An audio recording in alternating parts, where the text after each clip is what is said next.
নমস্কার বন্ধুরা, আমি পিঙ্কি বর্মন টুইন্স চ্যানেলে আপনাদের প্রত্যেককেই স্বাগত। তো বন্ধুরা, জানেন তো আজকে কিন্তু অনেক সকালবেলা ঘুম থেকে উঠে গেছিলাম। কারণ দেখবেন, যত সকালবেলায় ঘুম থেকে উঠেন না কেন, আপনাদের কাজ কিন্তু শেষ হতেই যাবে না। সেরকম আমারও আজকে অনেক সকালবেলা ঘুম থেকে ওঠার পরও একের পর এক কাজ আমার কিন্তু চলছেই। আর এদিকে আমি স্নান সেরে বাইরে যা কাজ আছে সমস্ত কিছু করে কিন্তু ঘরে চলে এসেছি। এবার ঘরে যা কাজ আছে আমি তা করে নেব। আর এদিকে আমার দুধেই দানিয়াও কিন্তু উঠে গেছে, তাই ওদেরকে ফ্রেশ করিয়ে দিয়ে আমি ওদের ঠাকুরদা ঠাকুমার কাছে দিয়ে এসেছি। ওরা ওখানে ততক্ষণ খেলতে থাকুক। একটা মাকে সারাদিনে সত্যি অনেক পরিশ্রম করতে হয়। যাদের একটা বাচ্চা, তাদের তো সমস্যা আছেই। আর সেক্ষেত্রে আমার দুজন বেবিকে সামলানো, সারাদিন ধরে মানে এক ফোঁটাও বিশ্রাম নেওয়ার কিন্তু আমার সময় নেই। এই যে সকাল থেকে চলতেই থাকবে কাজকর্ম, ওদেরকে দেখাশোনা, তারপর কিন্তু রেস্ট বলতে সেই রাত্রে একটু রেস্ট নিতে পারবো, তাও আবার ওদেরকে ব্রেস্ট ফিডিং করানো। সারা রাত ওরা একবার ছেলেকে জেগে উঠে, একবার মেয়ে জেগে ওঠে। এই জন্য সারাটা দিন কিন্তু সত্যি কঠোর পরিশ্রমের মধ্য দিয়েই আমার কাটে। কিন্তু তবুও আমি খুব সকালবেলা ঘুম থেকে উঠে যাই। তার একমাত্র কারণ হচ্ছে আমি সকালটা কিন্তু ওদের সাথে কাটাতে চাই। কারণ দেখবেন, যত বাচ্চাদের সাথে আপনি সময় কাটাবেন তত কিন্তু বাচ্চাদের সাথে আপনার বন্ডিং খুব মজবুত হবে। আর আমার দুটোই দানিয়েও দেখেন সকালবেলা ওরা ঠাকুরদা ঠাকুমার সাথে খেলে এসে কতটা খুশি। এবার আমার সাথেও একটু খেলবে।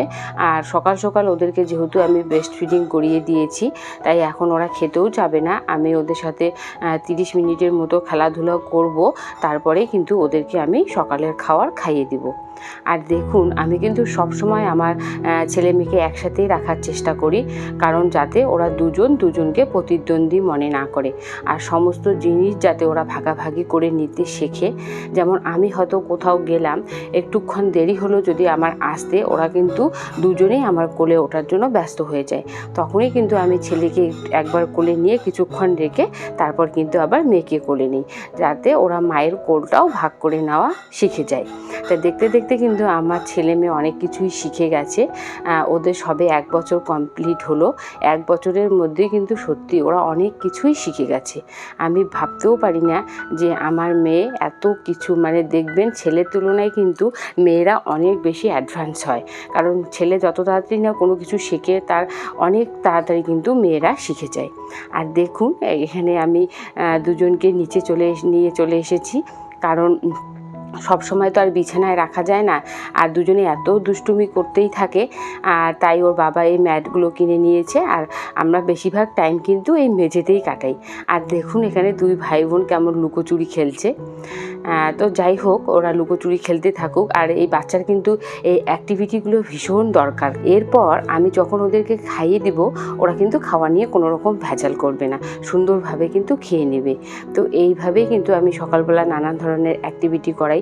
আর যেহেতু এখন প্রচুর পরিমাণে গরম পড়েছে, তাই আমি কিন্তু সকালবেলায় বোতলে জল ভরিয়ে রাখি আর দুজনকেই খাইয়ে দিই। আর ও একবার খেলে পরে ও খেতে চায়, এইভাবে কম্পিটিশন করে কিন্তু ওরা জলটাও সুন্দর খেয়ে নেয়। আর দেখুন, এদিকে আমার মেয়ে কত সুন্দর করে লুকোচুরি খেলছে। তো এইভাবেই কিন্তু ওরা অনেক কিছু খেলতে থাকে 2 ভাই বোন। আর এগুলো দেখতেও কিন্তু ভীষণ মজা লাগে।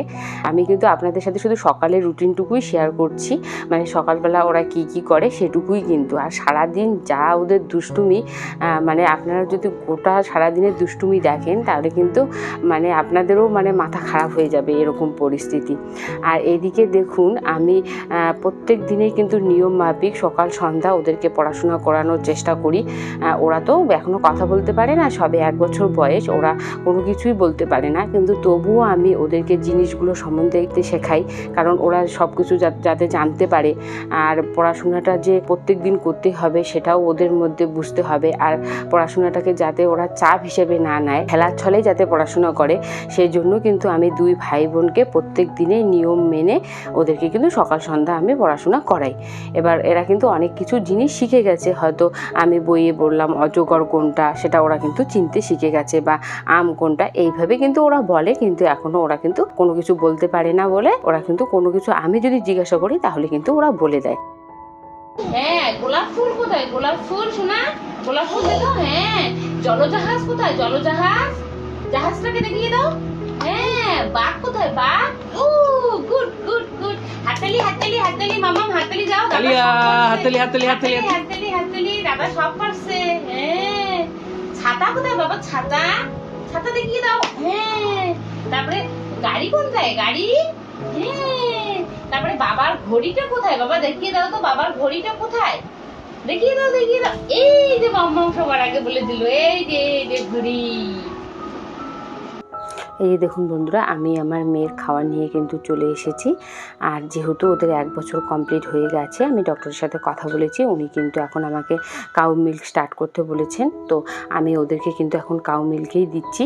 তো সকালে এখানে আমি ওটস একটু নিয়ে ওটাকে আমি কাউ মিল্ক দিয়ে জাল দিয়ে নিয়েছি, তার মধ্যে সেদ্ধ করা আপেল এবং সারা রাত ধরে ভিজিয়ে রাখা খেজুর কিন্তু আমি এর মধ্যে অ্যাড করে দিয়েছি। তো এভাবে কিন্তু আমি সকালের খাবার ওদেরকে খাইয়ে দিচ্ছি। আর এই খাবারটা একটু ভারী হওয়াতে অনেকক্ষণ পেটেও থাকে। তারপর কিন্তু এরপরে ওরা একটা ফল খাবে, তারপরে দুপুরের খাবার ওদেরকে কিন্তু আমি খাইয়ে দেবো। তো দেখতে দেখতে আমার মেয়ের খাওয়া প্রায় কমপ্লিট হয়ে এলো। এবার কিন্তু সেমভাবে আমি ছেলেকেও খাইয়ে দিব। ওদেরকে সবসময় আমি একই খাবার দেওয়ার চেষ্টা করি, আর ওরা কিন্তু সুন্দরভাবে খেয়েও নেয়। তো বন্ধুরা, আপনাদের যদি আমার এই ভিডিওটি ভালো লাগে অবশ্যই লাইক করবেন, শেয়ার করবেন, আমার চ্যানেলটিকে সাবস্ক্রাইব করবেন আর আমার সঙ্গে থাকবেন। আপনারা খুব ভালো থাকবেন, সুস্থ থাকবেন। ধন্যবাদ।